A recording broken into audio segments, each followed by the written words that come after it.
Great skills again by him. Oh, marvellous goal by Lundgren. Welcome to the Rangers Journey. Yes, hello, a very, very good evening to everyone on this Tuesday evening. I'm Andrew and welcome to tonight's Rangers Journal podcast, which is titled Rangers versus the Scotland national team. Now, it may be the international break on a night that Scotland could make history and qualify automatically for the World Cup for the first time this millennium. We thought, as the title suggests, we should talk about a quite divisive topic. I can't even make the words, but there we go. It's so divisive, my mouth won't say it. So Rangers and our relationship with the Scottish national side. So it's safe to say, especially in recent years, Rangers fans have definitely had a fractured relationship with the national team. And what was the main reason for that? When did it start? Is it due to modern cultural, political divides? Is it due to hostility experienced from Rangers fans backing your national side? Especially during the independence referendum, where we saw, frankly, the worst in some people during that time.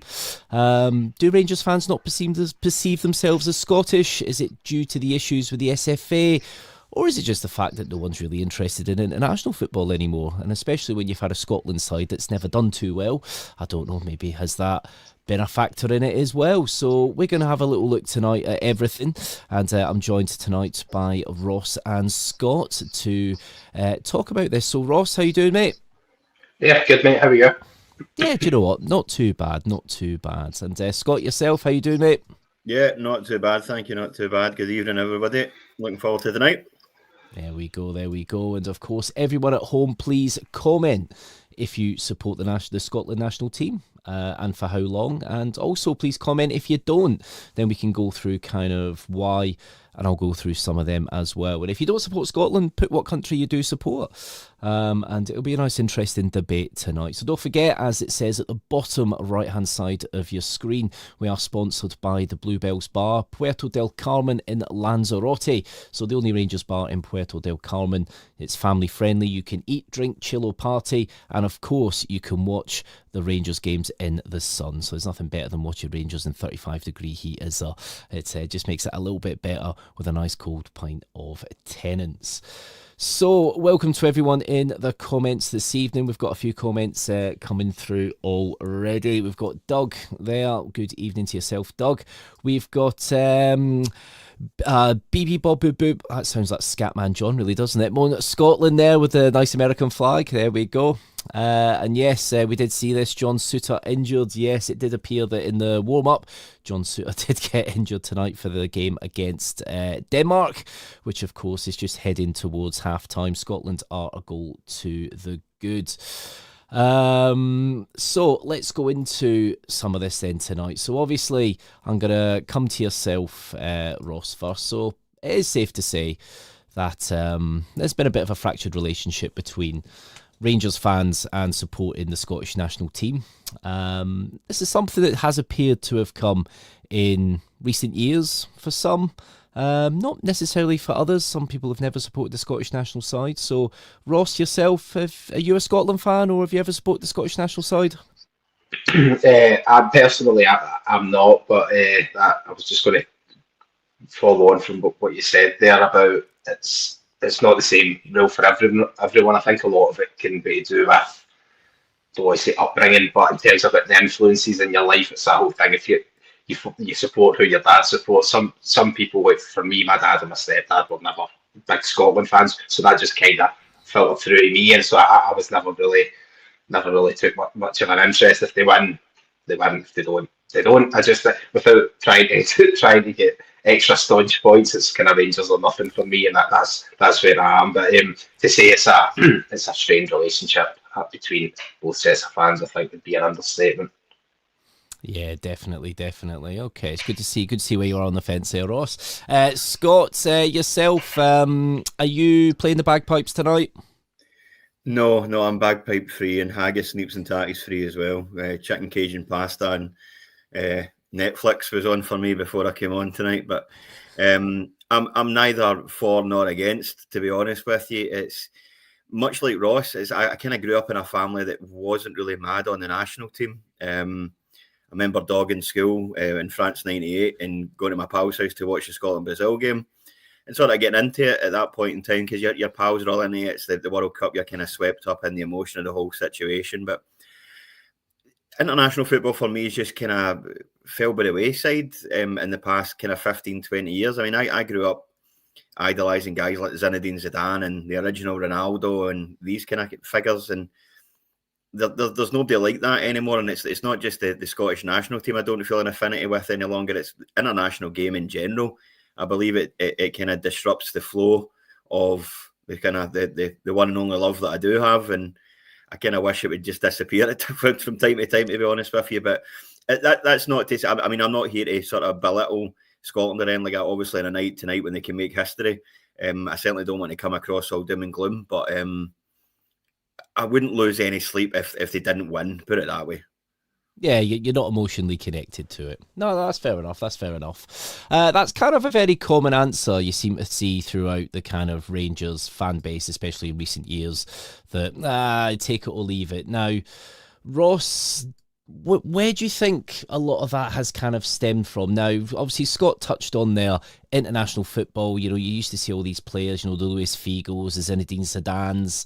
I guess there is something with international football now that you just don't really see many flair players anymore, do you? It's all about, and I guess this is something we've spoke about, with domestic football, with Russell Martin and that kind of, it's all about the system, you do this and this only. And I guess international football has gone down that route quite considerably. You don't get players that are just told to take the ball, do what you want and score goals. It's all about being in the team and the system. Is that a part of it? Is just people just drifting away from international football in general?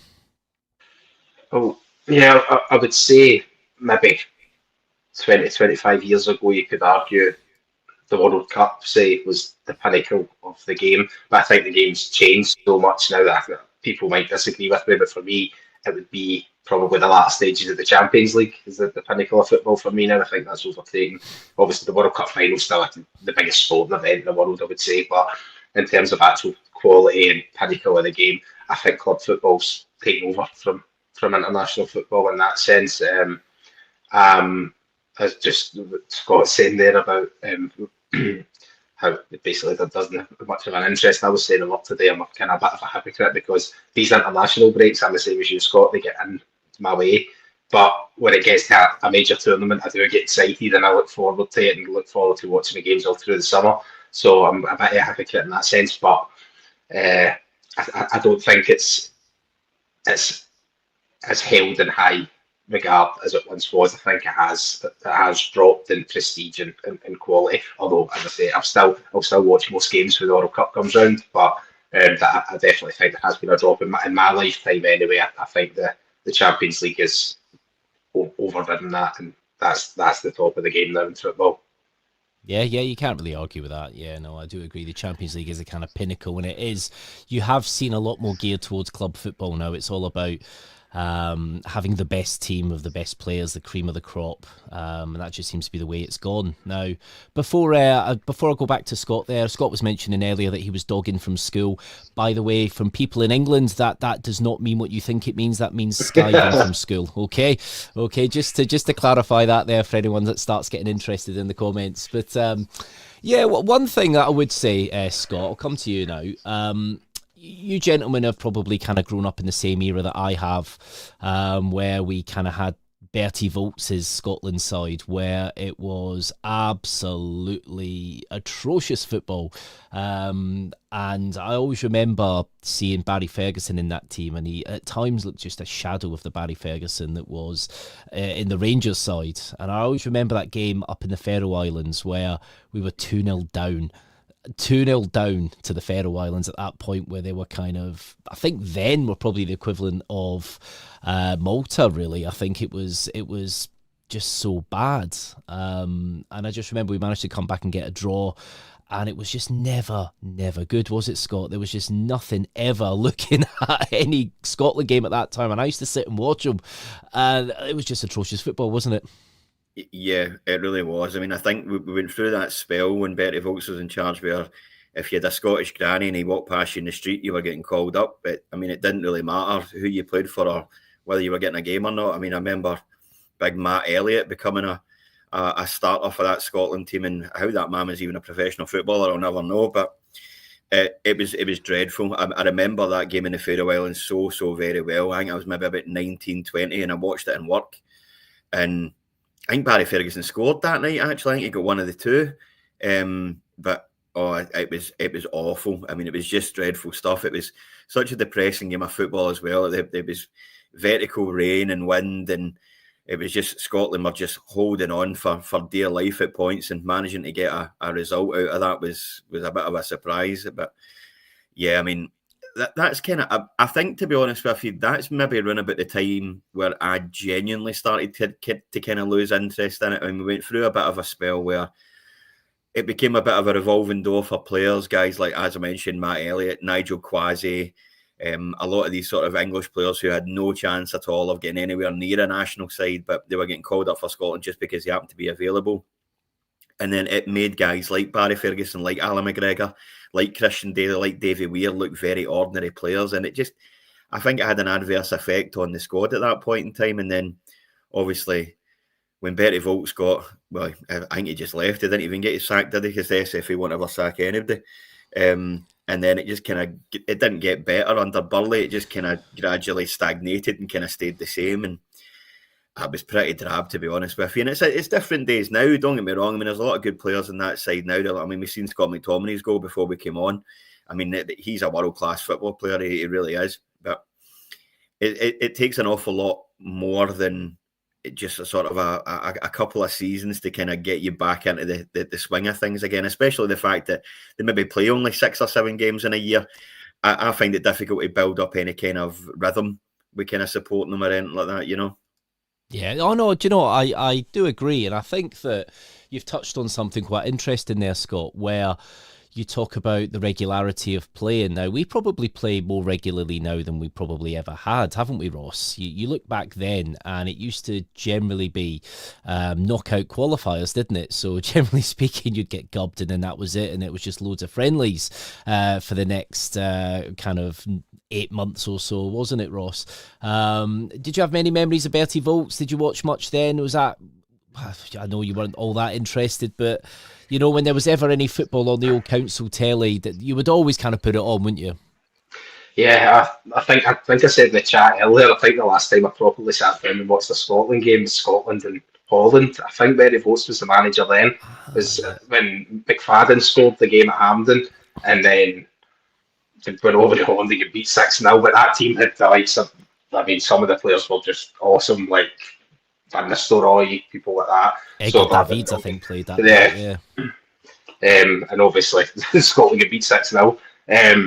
So I have memories of that, but I do, even at a young age, I do remember he did towards the Bertie Volts towards the end, it did become a bit of a joke figure. It was, and when you think when he got the job as well, did he not win the Euros with Germany in Euro 96? So that must have been, again, I was too young to remember, that must have been seen as a bit of an exciting appointment at the time. But I remember towards the end, it was a joke figure. You touched that result in the Faroe Islands was obviously laughable with the 2-0 down the Faroe Islands. And then the Gubbins against Holland. I remember, I think France beat Scotland 5-0 in a friendly as well at one point. So all my kind of early memories of watching Scotland, are knowing of Scotland playing, was all kind of failure.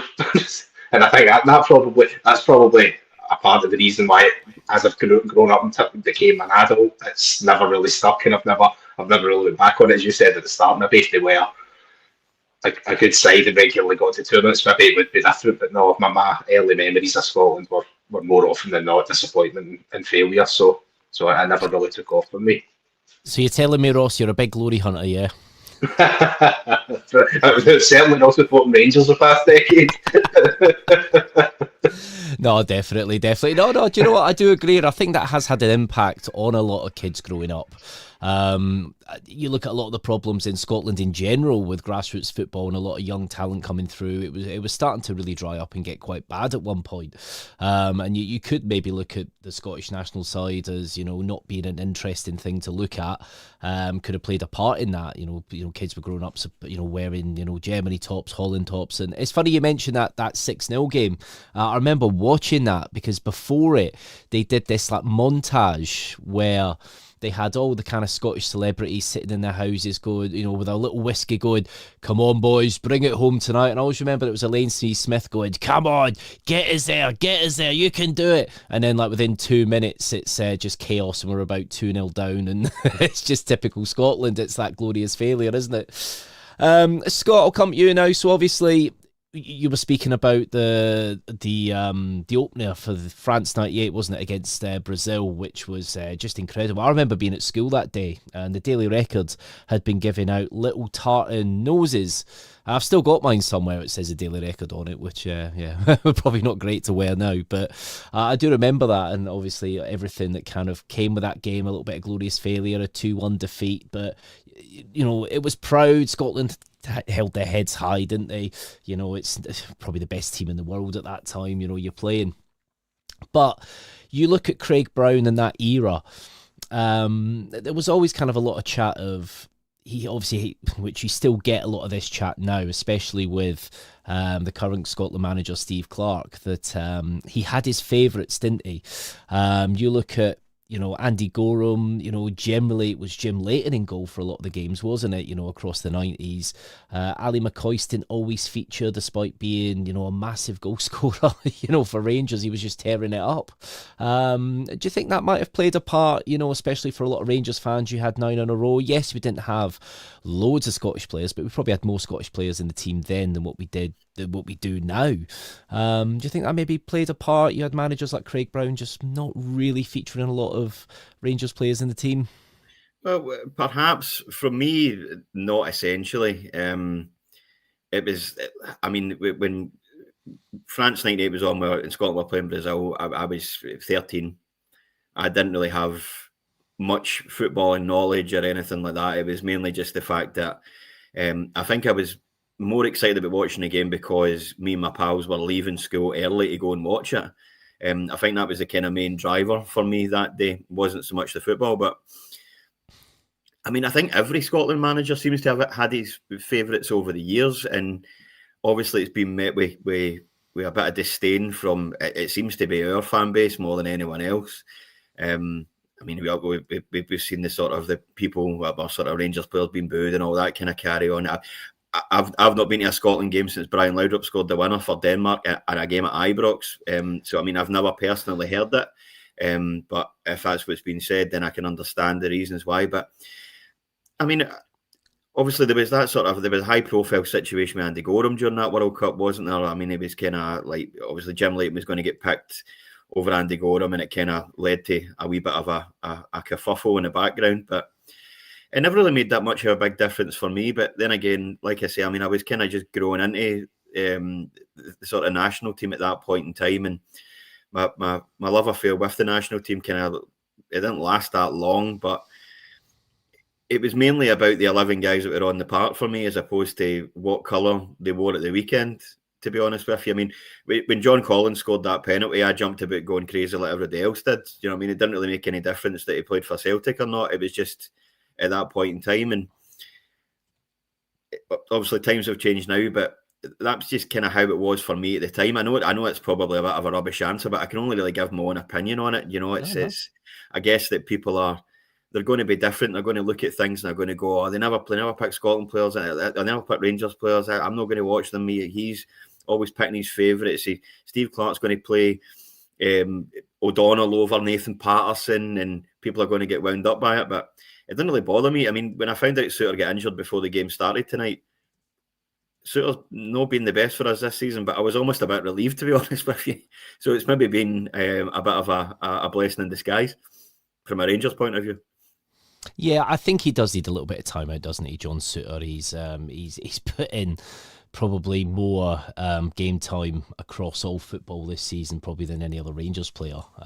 He's heavily involved internationally, which says something with you look at Steve Clarke's selection choices when it comes to Rangers players, and it's safe to say he doesn't generally choose a lot of Rangers players, but that's obviously another subject we'll come to in a little bit. But hopefully it's not a bad injury. Obviously we do have a tiny bit of depth at centre back, but obviously, Fernandez seems to be a little bit, I don't want to say unliked, but untrusted maybe at the minute. Maybe they want to build him up. I don't know what the issue is there. But yeah, no, it's definitely not good to see. But he hasn't set the heather alight with Scotland either. He's been caught out a couple of times, and he was caught out in the previous game against Greece, didn't he? So it is one of them. Now let's have a little look further back. So obviously you look at when the Scottish national team was formed. We recently had the anniversary, didn't we, where that lovely Scotland shirt was released along with an England shirt to celebrate the anniversary. I think, was it the 150th anniversary of the first ever international game of football, which was played down at Partick's, west of Scotland cricket ground, which is amazing. Rangers used to train there in the 90s, and me and my mate used to jump the wall there and go and do some, well, my mate used to actually play cricket for the cricket club there, but we used to go there and do some like training and stuff, and the residents never used to like you jumping over the wall. You had to go and use the gate. I always remember that. But so Rangers have a bit of history involved with the Scottish national team, especially in the early embers. Of course, Moses McNeil, one of our founding fathers, did play for Scotland back then. And there's always been a lot of involvement with Rangers and Scotland throughout the decades, of course, especially in the early days. You had the Rampant Lions still, and a lot of kind of little connections. You had a blue top. Yes, Scotland has a blue flag, but that probably helped in the later years. But as the years have gone on, Scotland used to get to tournaments. They used to do, okay, I don't want to say they used to do well. We're famously 1974 World Cup, we're the only team to go out unbeaten, which just sums Scotland up with that old tagline, glorious failure. There's always been that little bit of Scotland isn't a great football team, and it's always had that kind of, I don't want to call it a stigma, because it is a bit of a fact. We've had some good players over the years, Ross, but it just has never really been a team that's even qualified to the next round of any tournament and getting out of group stages or anything like that. Things obviously could be different if Scotland maybe had won a Euros at some point, but who knows. But there's always been a heavy involvement with Rangers and Scotland, and I think for a large part, especially of the first kind of half of the last century, I think it was predominantly a lot of Rangers fans, Queen's Park fans, kind of with a big part of the Scottish fan base, so to speak. I think a lot of fans from the other end of the city, I think, generally followed Ireland, and I think a lot of the time they kind of always have. I think these days it's a little bit different. I think it's a bit more split now than what it used to be, but still, yeah, obviously things do change over the years and things like that. So let's have a little look now. Identity and politics, Ross. We've looked at a couple of things there. Obviously, big things growing up as a child. If the national team's no good, you're probably not interested. We've looked at that. Now let's have a little look at Rangers and our kind of club's identity, and how does that necessarily marry up to this kind of Scottish national team identity. So obviously Rangers, you could argue now these days more so that it's more of a diverse club than it used to be. It isn't all just Protestants, Unionists. It isn't all kind of that's dead centric when it comes to politics. I do know that there's a bit of a yes movement within Rangers. I've seen that as well, which did come as a surprise, I have to say. But obviously we are a club for all, and you do see people from different walks of life in the club these days. So Ross, do you think that the unionism, Britishness, being a proud Brit, do you think that might play a bit of part in people not liking the Scottish national team as much now, especially when you look at 2014 and the years leading up to 2014 and how divisive things got. Do you think that plays a big part? I think from the opposite way it does. I think the likes of the Dyed in the Wool Tartan Army, I think they hold it against us.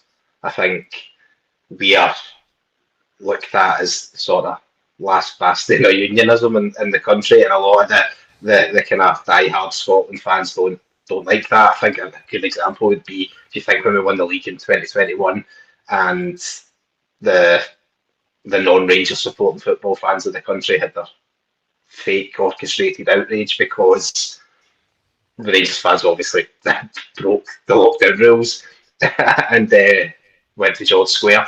And I think the excuse at the time was they're not following the rules, blah, blah, blah. I've not been able to see my granny in 6 months, etc., etc. But I think the reality was, I think they were just unable to stomach the fact that there was people gathering in one of the biggest squares in the biggest city in the country, flying Union Jacks. Again, that might not go down well. People in the comments might disagree with that, but that's just my opinion. So I think things like that, I think it's held against us. And I think a lot of the Tartan Army look at Rangers fans and assume for some reason that we're all England fans, which to me, I don't know any Rangers fan that actively follows England unless they are English themselves. So I think, to answer your question, I think it's more from the other side. I think the Scotland fans will treat us with kind of disdain, if you want, because I think they see us as a unionist club, a pro-British club, and I don't think that tallies up with what their political stances are. Yeah, no, definitely. Yeah, it's one of those things that is, I think especially Rangers supporters do feel alienated at times by, especially politically in Scotland. We've had, not to get political on this pod, by the way, but obviously when you've got a Scottish nationalist party in power for the majority of 20 years, it does seem to demonise the club. We all remember the Willy Wonka video during lockdown as well, which was from an account that had never posted a video before, just created, and everyone jumped on it. The usual suspects did jump on it, and there's never been an apology after it was quickly analysed and proved to be redubbed, where the Rangers players weren't singing sectarian songs. So understandably, when you've got people that are the First Minister, and, well, maybe not the First Minister at that time, but somebody holding a very high position within the government, the Scottish government at that, demonising Rangers at that time, obviously wouldn't have helped. I think let's look back to 2012, Scott. Now, I think this is where we are going to find probably a lot of... Obviously, it was a sad time. I think as Rangers fans, we just didn't know what was going to happen to our club. We looked at the worst case scenarios, which was starting in the third division, being put right down to the bottom. We thought, right, that's the worst case scenario. It's probably not going to happen because it's the worst case scenario. But eventually it did happen.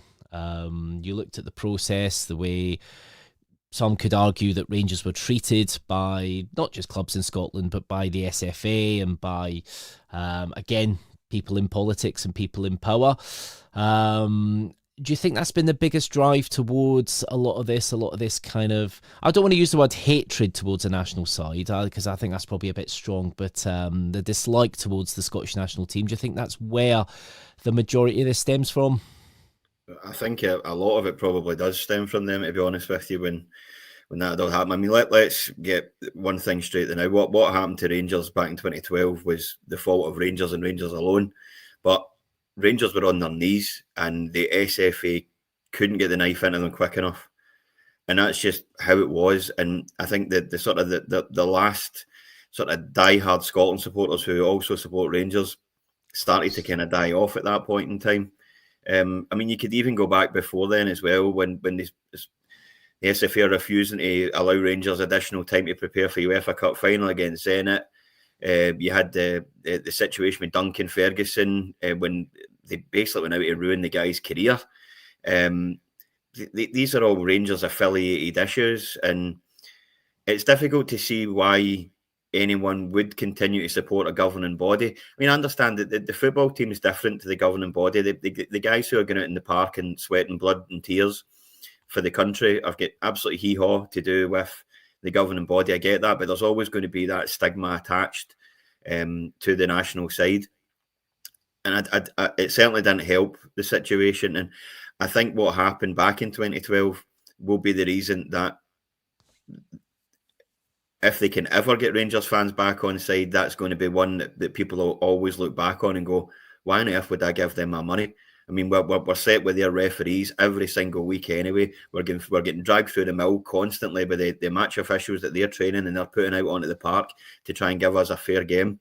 Why would I give them anything? Am I going to get out my house on a Wednesday night, even if it's a massive game like it is tonight? It's snowing outside. Tickets were probably about 45 quid. Would I go? Absolutely not. Not a chance in hell. There's no way. And I think 2012 has a big part to do with it, but I'd go back further than that, to be honest with you. I mean, there's a long history of the SFA just sticking the knife in and twisting it as much as they can. And it is a sad situation. And I do want to get behind my national team, but there are certain things that kind of just stick in my paw when it comes to these sort of things. And like Ross touched on earlier on, gets the World Cup, Scotland qualified tonight, then great. I'll be in the pub cheering with everybody else because it's always a great atmosphere in the boozers when there's a major competition on. It's especially good when everybody's kind of pulling towards the same team. But I think it's that kind of thing takes an awful lot of forgiveness to try and even consider again. And let's be honest, they've done absolutely zero to try and gain any Rangers supporters' respect back again after that situation. Just as you're talking there, sorry, I've been pulling some weird faces there, but there is a penalty check currently for Denmark at the minute, which is very similar to Czerny's shirt pull that kind of went into the box. This isn't a shirt pull, but this is where the attackers kind of been fouled on the line and into the box. So this will be interesting to see where this goes, because it's still Scotland 1, Denmark 0, by the way, guys.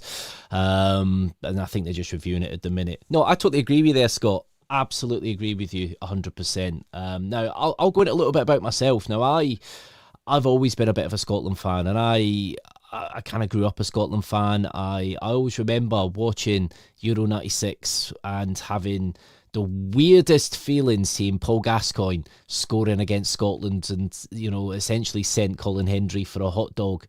And it was just so strange to see that. You know, your hero for your club sinking you while Yuri Geller's flying above you in a helicopter trying to mess up your penalties and stuff. It was absolutely mad. But I've always supported Scotland. I've attended Scotland games, and I have gone to Scotland games in recent years. One of my big pals is a Celtic fan.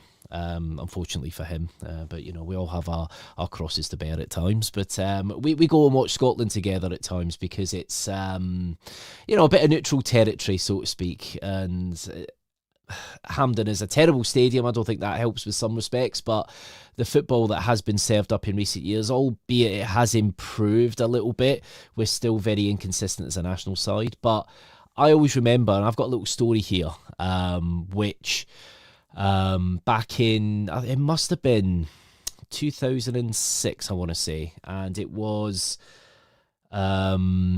Scotland USA friendly at Hampden. It was Walter Smith with Ali obviously as his number 2.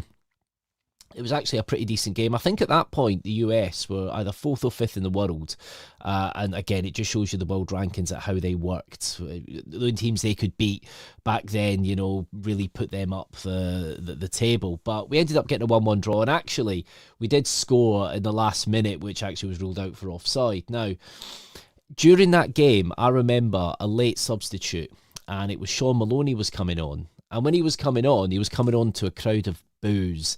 Absolute boos from around the stadium, and I joined in, of course, because it was Sean Maloney. But it was, obviously I sound like a bit hypocritical there, but I joined in because I was just laughing about it at the time, going, "Oh my god, they're actually booing!" I was like, "Boo!" Because midweek we actually had that Old Firm game where we played Celtic in the Cup. It was the return leg. and it was the one where Maloney scored from about 35 yards. It went straight in the top bin, and Kloss, he got a bit to blame for that. That was his first game back after a long period out after he'd done his cruciate. By the way, guys, it is a penalty to Denmark right now, so yeah, I'll tell you how that goes in a second. And I just remember that, and I always felt, especially around those years, around those times, it's 1-1, Scotland 1, Denmark 1. I just always remember around them years, around them times, it did seem that there was a big Rangers contingent in the fan base with certain things. Now, again, it's a friendly. Different people buy different tickets for different games. You don't always know how the fan base is made up, but that's one thing that I noticed kind of back then, and especially a lot of my friends growing up were Scotland fans as well as Rangers fans.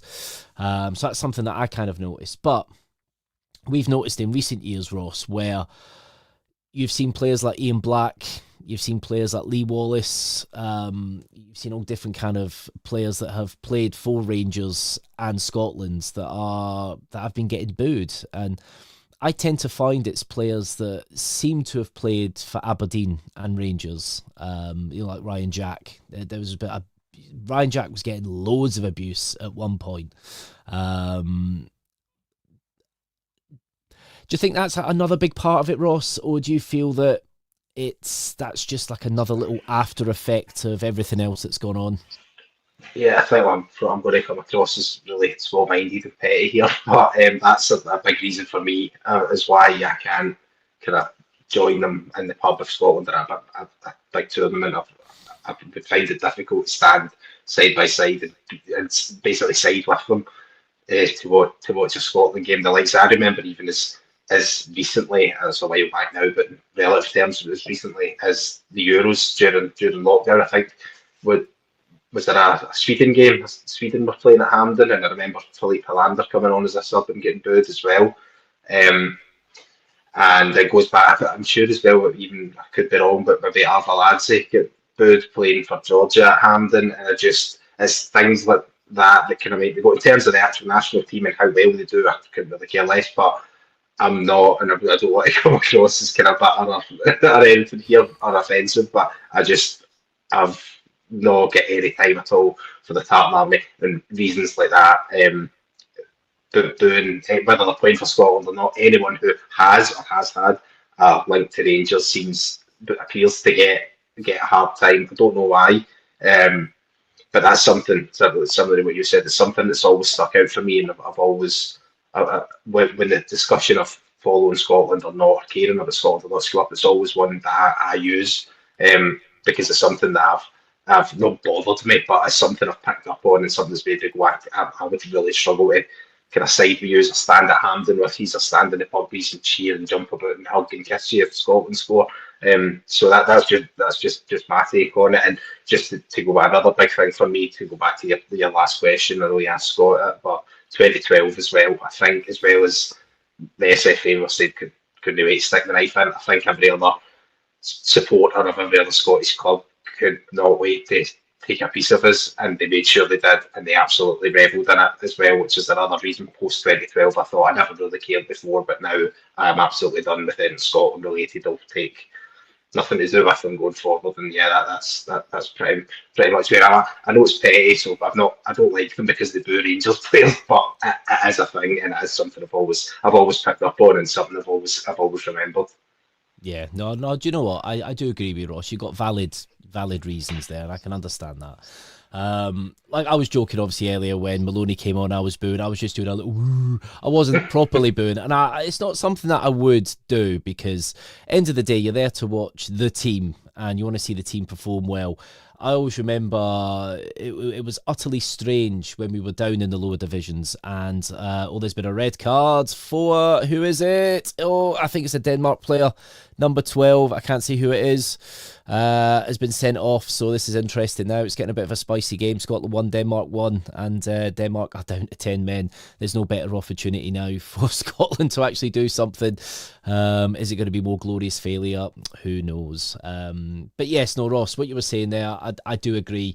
As I was saying there, I remember watching Scotland's Ireland which I think they played it at Celtic Park, didn't they, back then? Because I think Hampden, I think probably the Commonwealth Games or something was going on. And I just remember the goal that Scotland scored, which was the corner taken short, Scott Brown, Sean Maloney, and then Maloney just curls it in the top bin. And I went absolutely ecstatic. And I remember before that game, Scott Brown said, oh, this will be like a replacement for the Old Firm derby, because of course they didn't have the Old Firm game then. And it was so strange that he was almost quite staunchly blue there, which was just so weird. It was weird to see, but that was a good famous win for Scotland that night against the Republic of Ireland. I do remember that. It was number 13 that's been sent off, I think, for Denmark, and somebody is down on the floor, but the cameras aren't quite showing that.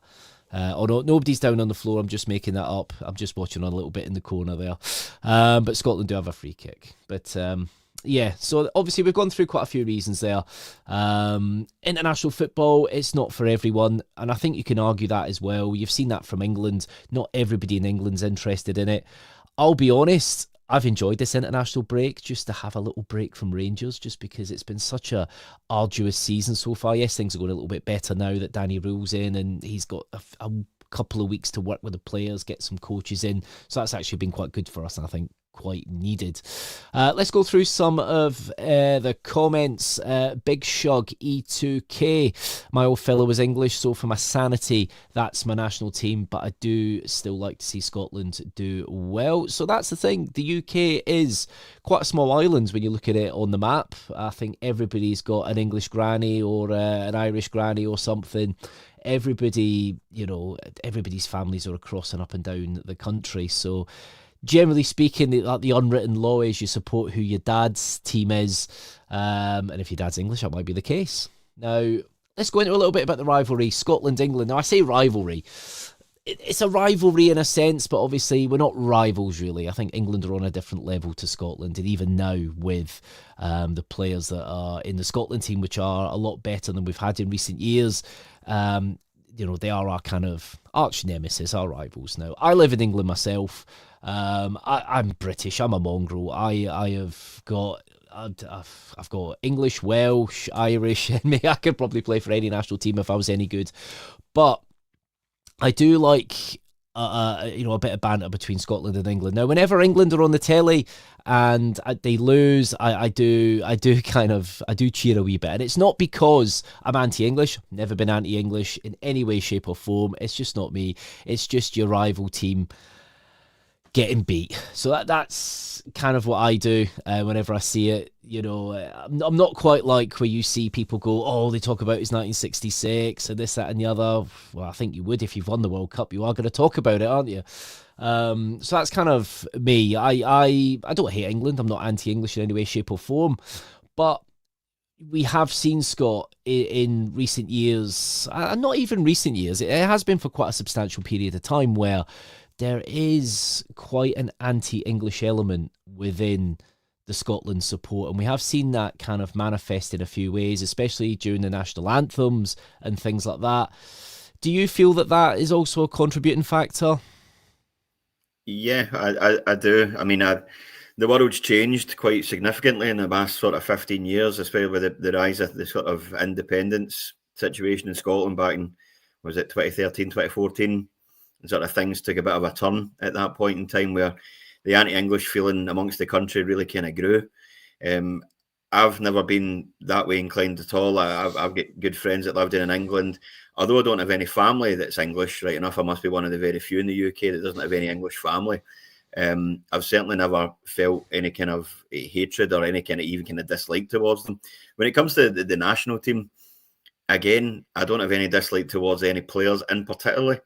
It's the commentators that get my go all the time. They've got the tournament won before the ball's even kicked, and that bothers the life out of me with it. And as much as I might not be a mad Scotland supporter, it irks me. Do you know what I mean? It's that they're fantastic at getting the luck of the draw. They seem to get through to latter stages of competitions by beating teams like Bolivia and things like that, when the likes of France are getting drawn against Brazil, and it's they're quite fortunate in that way. But I mean, there definitely is a bit of there definitely is increased anti-English dislike in this country anyway. But I mean, it's certainly I don't think it comes from our fan base, that's for sure. Anyway, I mean, it's sort of, a lot of us are sort of proudly British. I mean, I've got Union Jacks on my number plates in my car, which annoys my wife no end. But it's that's kind of how we feel about it. That's how I feel about it personally. Anyway, I've been a bit of a fan of the home nations. I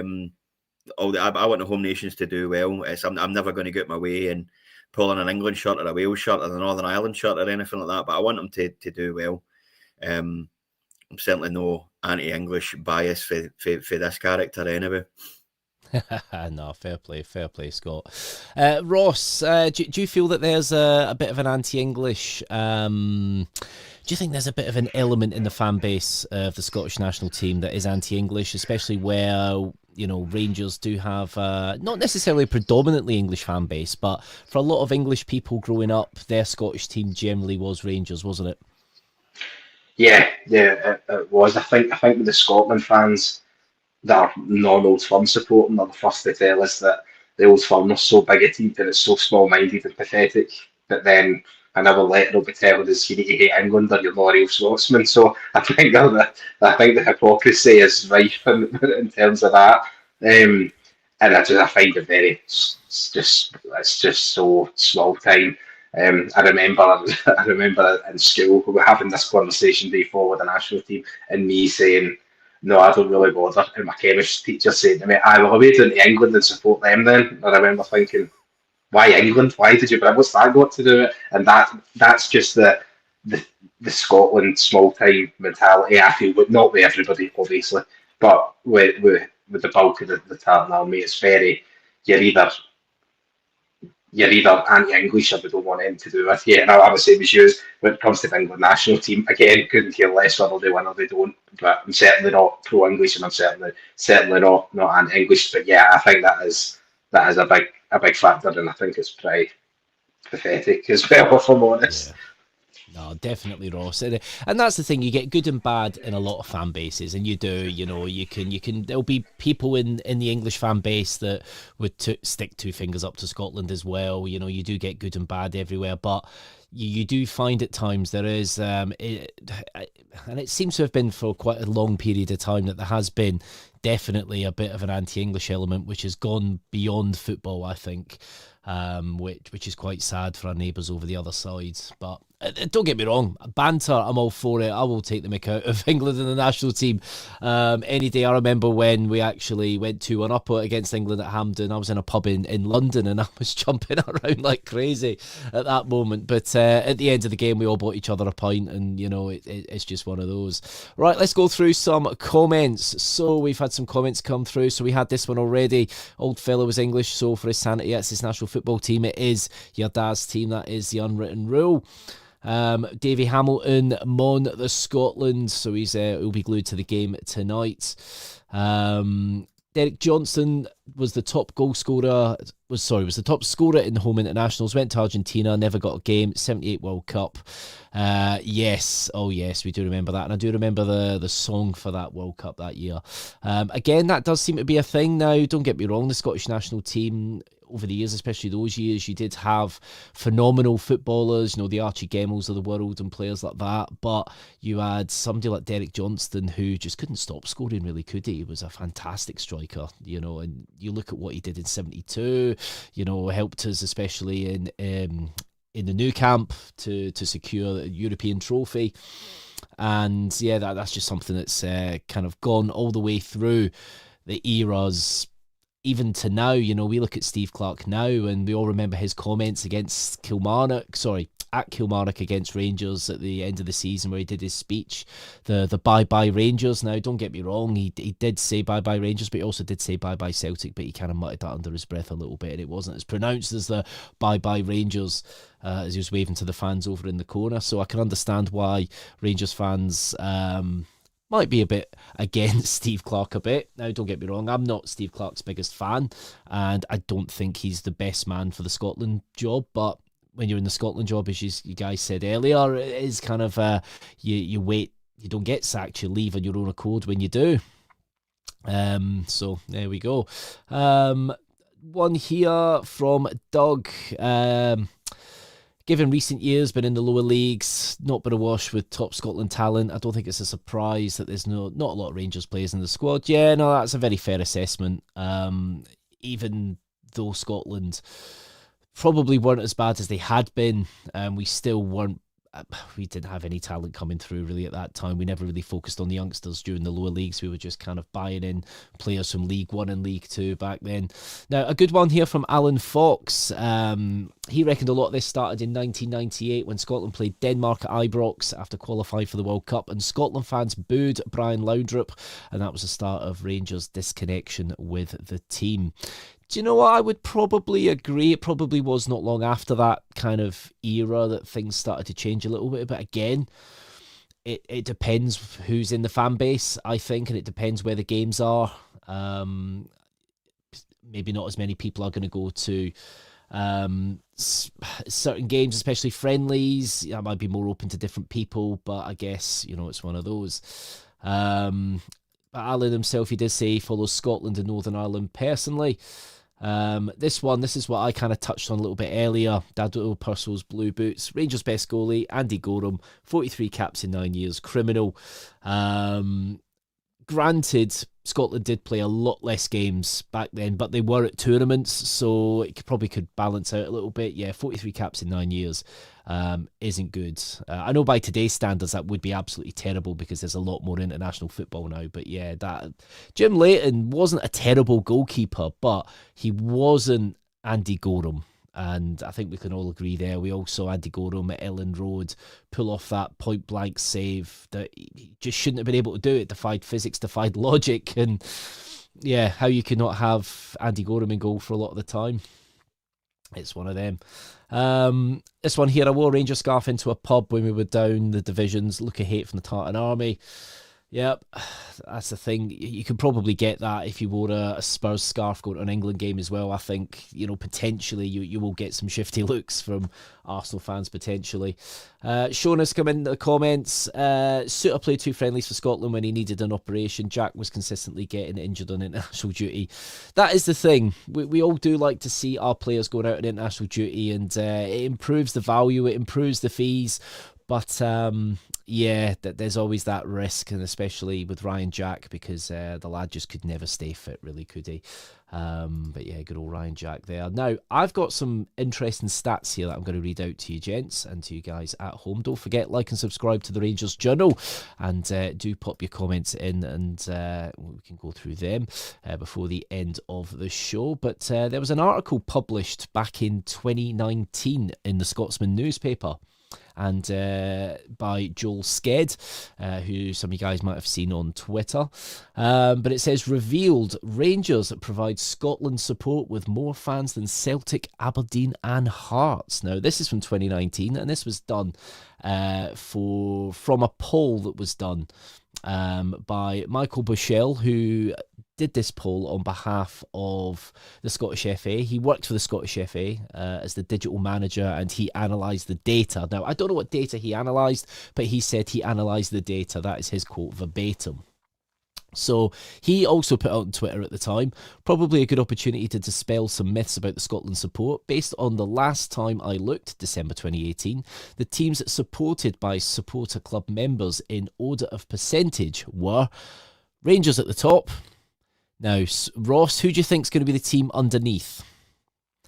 So who's at second place, the second highest amount of supporters for the Scotland national team? I would probably just go to go on size of support, probably say Celtic. It's not, actually. It's not. No, is it not? Scott, do you want to take a punt? Who do you reckon? Well, I'm assuming because you're asking us, it's going to be I'm going to be an answer we're not expecting. So I'll go Hearts. Nah, well, okay. It wasn't Hearts, but as I kind of was speaking earlier about, remember Ryan Jack was getting booed quite a lot.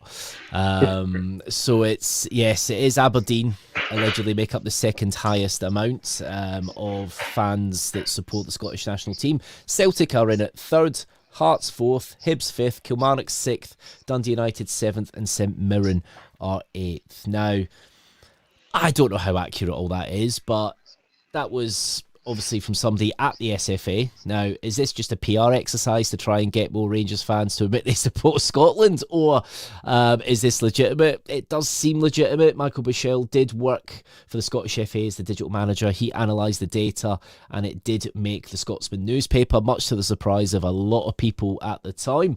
Ross, does that surprise you that Rangers fans make up the majority of the fan base that actively support Scotland? Yeah, it's going to sound sitting in the fence here and not giving a straight answer, but can I guess that? I know, yes, in terms of the size of the support, you'd imagine we've got such a big support, we're going to have people that follow Scotland. But also, if we were up top, that wouldn't surprise me either, because of everything we've just touched on over the last hour or so, just the strange relationship that is Scotland national team and Rangers. So no, it's in a way it does surprise me, in a way it doesn't. I know that's probably the worst answer Andy could ever give, but that's where I'm on it. Not at all, Ross. No, Scott, I take it that surprises you, mate. Yeah, it does surprise me that. Yeah, to be honest, it does. But I would be interested to know how they conducted this poll. I mean, they stood in Socky Hall Street asking people as they walk past, as they're going about their business. If I'm walking with my wife and somebody comes up and goes, like, "Mate, do you support Scotland?" As I walk away, I'm going, yeah. Does that count as a yes? I don't really know. But no, that is a surprising stat. It says that the data was collated from the supporter club members, so I don't know if maybe they were sent an email or if they were just spoken to at the stadium, but maybe somebody walked around with a clipboard going, "What school do you go to?" Okay, St Aloysius, all right, we'll put you we know where you are. But yeah, no, that was an interesting one at the time. Even myself as a Scotland fan, Scotland have scored. It is 2-1 Scotland v Denmark, straight from the corner as well. It is Shankland, the man that would never feature for Scotland. That's one of the few strikers we actually have in the Scottish national team. And after Shea Adams' miss at the weekend, that is definitely a fantastic goal from Shankland there. A good header into the net. But Scotland 2-1 up, 78 minutes on the clock. There we go. I'm going to cause some controversy now. No. There we go. 2-1 Scotland. And Scotland, as it stands, might be heading to the World Cup. We haven't said that this millennium. That is absolutely unbelievable. Now, guys, I hope you've enjoyed the pod this evening. It's been a little bit of a different one, but it's something that I feel it did have to be looked at. Because, end of the day, I would class myself as Scottish. I'd class myself as British. I support my national team. And you guys at home, if you're Rangers fans and you're Scotland fans, don't feel that you can't support your team. That is your national team. You can support it if you want to. Don't feel that you can't support them because of an element within the support. And that is it. The national team is for everyone. And whoever it is you support, I hope you've enjoyed the pod, guys. Keep the comments coming in. I'll go through them a little bit later on. And there we go.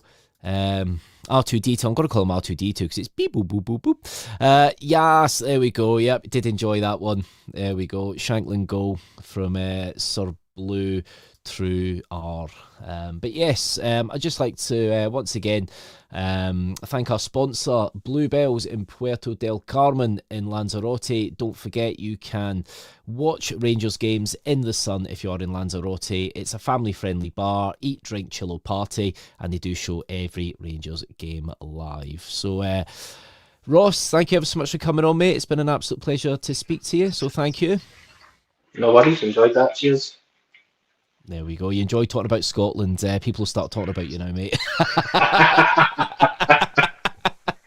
And Scott, thank you ever so much for coming on tonight, talking about Scotland, where your name has come from as well, Scott from Scotland, who doesn't have any English family. You are the best example of who could be a Scotland fan.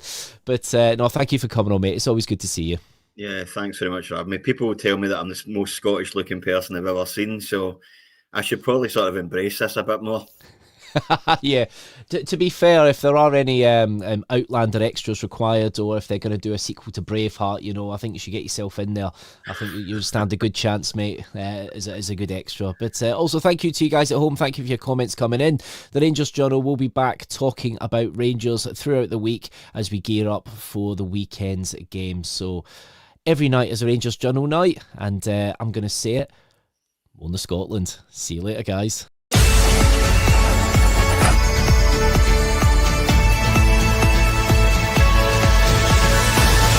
night is the Rangers Journal night.